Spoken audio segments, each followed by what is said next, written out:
আসসালামু আলাইকুম সুপ্রিয় দর্শক, সবাইকে আমন্ত্রণ জানাচ্ছি ঝিনাইদহ আপডেটে। দর্শক, আপনাদের অবগতির জন্য জানিয়ে রাখছি আমাদের ঝিনাইদহ হরিণাকুণ্ড শৈলকুপার যে উপজেলা নির্বাচন অনুষ্ঠিত হতে চলেছে 21শে মে, তারই ধারাবাহিকতায় এখানে পদপ্রার্থী যারা আছেন, ভাইস চেয়ারম্যান, চেয়ারম্যান পদপ্রার্থী, তারা আজ ঝিনাইদহ জেলা প্রশাসকের কার্যালয়ে এখানে এসেছেন প্রতীক নিতে।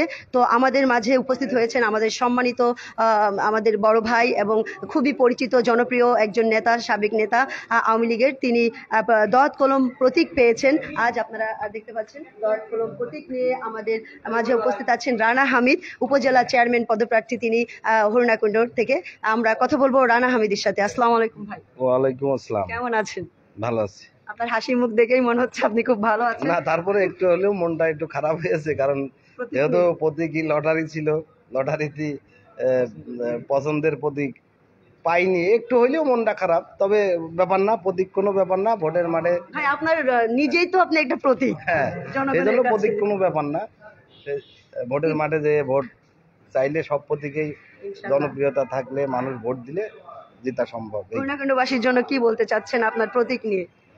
হরিণাকুণ্ডবাসীর জন্য প্রতীক আসলে একটা কথা, যে প্রতীক কোনো ম্যাটার নয়, যাকে মানুষ ভোট দিবে সেই জিতবে, প্রতীক সে যেটাই হোক না কেন, এই হচ্ছে ব্যাপার। তো আপনাদের কাছে এই মেসেজটা দিতে চাই যে আমার প্রতীক দোয়াত কলম, আপনারা সবাই দোয়াত কলম মার্কায় ভোট দিবেন হরিণাকুণ্ডবাসীর জন্য। আমার এই হচ্ছে। আপনাদের নির্বাচন কয় তারিখে হচ্ছে?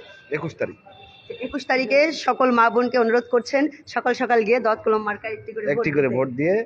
হ্যাঁ ভাই, যদি জানতে চাই যে এই প্রচন্ড গরমের কারণে কি ভোটের মাঠে কোনো সমস্যা দেখা দিবে কিনা, বা ভোটার উপস্থিতি কম হবে কিনা বলে মনে হচ্ছে আপনার, এবং সেই জন্য মা বোনদের উদ্দেশ্যে কি বলতে চান? আমি আশা মনে করছি যে আসলে সময় 21 তারিখ আসতে আসতে হয়তো বা পরিবেশ ঠান্ডা হয়ে যাবে, হ্যাঁ, বৃষ্টিও হবে আশা করি। তো তারপরেও ভোট আসলে মানুষের মাথায় কাজ করে না, ভোটটা অনেকটাই খুবই অংশগ্রহণমূলক এবং স্বতঃস্ফূর্তভাবে আনন্দের সাথে মানুষ ভোট কেন্দ্রে যাবে বলে আমি বিশ্বাস করি। আপনি তরুণ যুবক হিসাবে আপনি যদি বিজয়ী হন, হরিণাকুণ্ডবাসীর জন্য প্রথমে কোন কাজটি করতে চান উন্নয়নের জন্য? আসলে তরুণ যুবকের জন্য আমাদের চাওয়া থাকবে তরুণদেরকে আবার খেলাধুলার মধ্যে নিয়ে আসা, বিভিন্ন খারাপ কাজ থেকে তাদেরকে ফিরিয়ে নিয়ে এসে খেলাধুলার মধ্যে তাদের যুক্ত করা, এটা আমাদের প্রথম আমার থাকবে তরুণদের উদ্দেশ্যে আর কি।